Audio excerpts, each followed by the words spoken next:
What if everything you thought you knew about Hollywood was a lie? What if the people you trusted to protect your children were the very ones exploiting them? From Mel Gibson's explosive revelations about abuse in the industry to the shocking truth behind Oprah, Diddy, and the elite, we're pulling back the curtain on the darkness no one wants to see. The predators, the cover-ups, the money, the power. They've all been hiding in plain sight. And now, for the first time, the voices of survivors are breaking through the silence. Brace yourself, because what you're about to see will change the way you look at Hollywood forever. What happens when a truth is so disturbing that people would rather laugh, change the subject, or call security than confront it? At a public event, a conversation takes a sudden turn. A statement is made, awkward, uncomfortable, and deeply unsettling. The room freezes, people shift in their seats. Someone nervously laughs, someone else calls for security. And just like that, the moment is buried, brushed aside as if it never happened. But some words, once spoken, don't disappear. They linger. What's going on, YouTube? Let's talk about something that most people avoid. Let's talk about Hollywood. Let's talk about power. And let's talk about why one of the biggest stars in the world, Mel Gibson, ended up on the outside looking in. Mel Gibson was never someone who impressed everyone. He wasn't universally loved. But there was something about him that set him apart. He wasn't afraid to notice things that didn't make sense, and he wasn't afraid to say so. Long before it was fashionable to speak out, Mel Gibson was already uncomfortable with what he saw behind the scenes. When he first arrived in Hollywood, he was in his mid-20s. He was young, ambitious, and still believed the industry worked the way it pretended to in public. But almost immediately, things felt off. He noticed strange behaviors, conversations that stopped when he entered the room, doors that closed a little too quietly, situations no one wanted to explain. At first, he thought he was paranoid. Surely, he told himself, an entire industry couldn't be this twisted. Surely, this wasn't some bizarre town where outsiders were warned not to ask questions. That kind of thinking sounded insane, even to him. So he left, took a step back, tried to convince himself he was wrong. But as time passed, he realized something chilling. The instincts he had tried to ignore were right. Mel later explained that what truly shocked him wasn't just witnessing abuse. It was realizing how many adults knew it was happening and chose to look the other way. Parents dropped their children off at powerful offices and never asked questions. As long as the money kept coming, silence was the price they were willing to pay. This wasn't rumor, this wasn't speculation, this was first-hand experience. And when Mel started naming names, when he stopped speaking in vague metaphors, the industry turned on him. At the height of his career, Mel Gibson was untouchable. Then suddenly he wasn't. Accusations surfaced, lawsuits followed, his reputation imploded almost overnight. Is it really a coincidence that this happens to nearly everyone who challenges Hollywood's power structure? Mel didn't just speak about abuse in the abstract. He spoke about human trafficking, about children, about a system designed to protect predators and punish whistleblowers. He described the psychological toll of realizing the truth, the way it fractures your sense of reality, how it eats at you from the inside if you let it. Hollywood, he said, wears people down. No matter how strong you think you are, the environment changes you. It diverts you, breaks you, consumes you. Survival requires a kind of resilience most people don't have. And that's when an interesting pattern emerges. Despite being one of the biggest stars in the world, Mel Gibson never appeared on the Oprah Winfrey Show. Producers later revealed he was invited repeatedly, dozens of times. He always declined. Meanwhile, nearly everyone else in Hollywood passed through Oprah's studio. Then came the scandals. In 2007, and again in 2009, the Oprah Winfrey Leadership Academy for Girls in South Africa faced serious allegations involving staff misconduct. Multiple students came forward. Investigations were launched. Staff members were dismissed. Trials followed. Media coverage was intense. Oprah expressed devastation, disappointment, and shock. She claimed she encouraged students to speak up and come forward. But lawsuits emerged. Former administrators alleged defamation. Others claimed there was knowledge of the problems long before they became public. And that's when Mel Gibson's distrust began to make sense. Oprah wasn't just connected to one controversial figure. She was connected to many. Harvey Weinstein, Jeffrey Epstein, R. Kelly, Diddy, At some point, coincidence becomes pattern.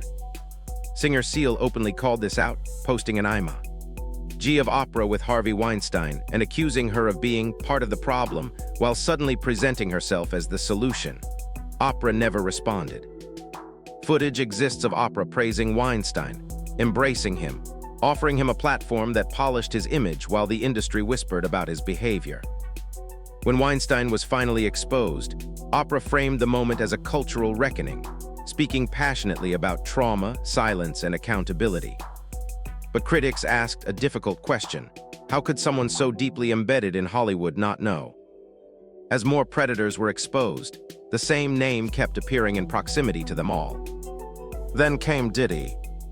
According to testimony from Diddy's former bodyguard, Oprah was allegedly present at multiple private gatherings, events now described as deeply disturbing. Photographs circulated, eyewitness accounts emerged. Yet once again, silence. No mass denouncements, no public reckoning from industry elites, just waiting, hoping the storm would pass. People spoke about letting God handle it. But ask yourself, if it were your child, would you wait? The truth is simple and terrifying. Many people knew, many still know, and speaking out risks careers, brands, legacies. That's why Mel Gibson was dangerous. He didn't play along. He didn't smile for the camera.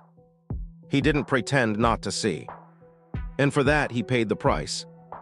Because Hollywood doesn't fear scandal. Hollywood fears truth. And once you start connecting the dots, you realize this isn't new. It never was. Mel Gibson's most recent film, The Sound of Freedom, dives into the heart of a horrifying reality, one that Hollywood prefers to ignore. From the very first scene, the audience feels the raw pain of parents being deceived, manipulated, and betrayed. A recruiter promises that their children can become models or actors, luring families with dreams of fame. Excitement fills the air, but innocence is quickly stolen. Children are taken, and when their parents return, the room is empty. The doors are shut. The nightmare begins. It's gut-wrenching, heartbreaking, and yet the film doesn't stop at shock, it delivers a message. 3 minutes after the credits, actor Jim Caviezel speaks directly to the audience, challenging them to confront a truth most refuse to see. Human trafficking is real, rampant, and largely ignored. Statistics are staggering. Over 20 million images of child exploitation were uploaded last year alone, a 5,000% increase in just 5 years. In Hollywood, Gibson explains, the calculus is chillingly simple. As long as money flows, the suffering of children is irrelevant. Millions are paid for silence, and that silence comes with strings attached.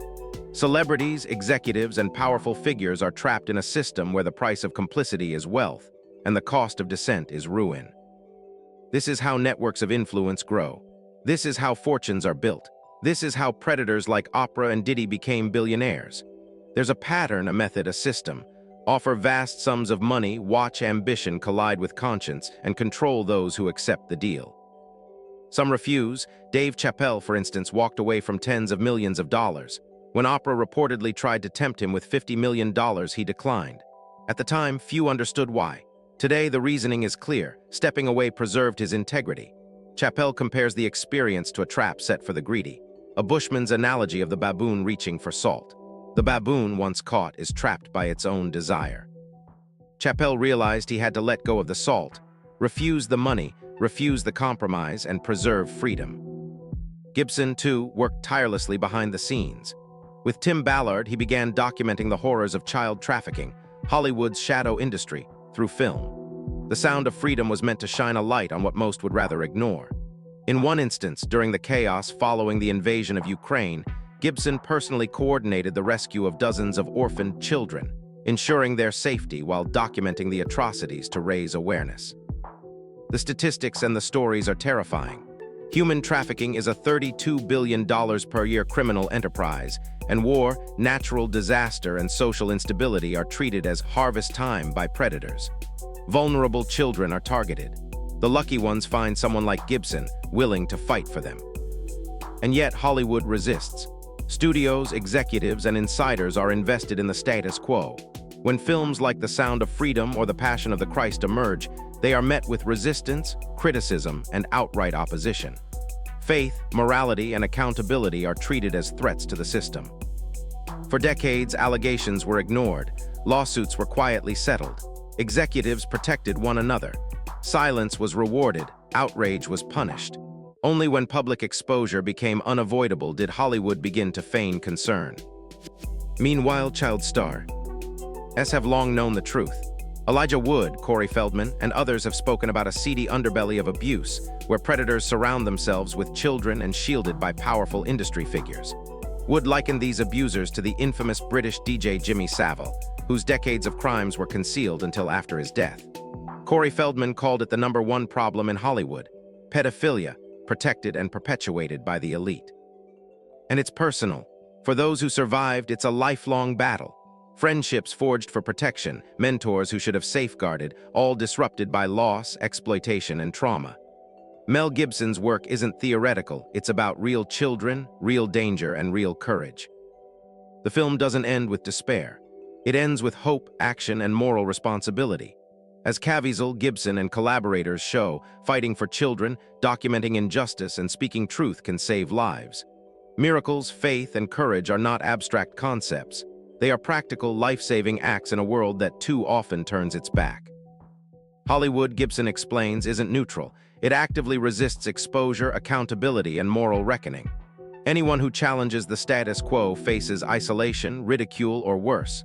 Yet the tide is turning. Victims are speaking out. Whistleblowers are breaking their silence, and the curtain is being pulled back. As the film, interviews, and testimonies reveal, this isn't random. It's not isolated. It's organized, protected, and profitable. The system is real, vast, and dangerous, but the courage to speak, act, and protect can pierce it. For those who survive, for those who fight, and for those who finally understand, the mission is clear. Protect the innocent, expose the powerful, and never, ever look away. And amid the darkness, there is light. Amid the horror, there is hope. Amid the silence, there is a voice. Mel Gibson isn't just making movies. He's igniting a movement.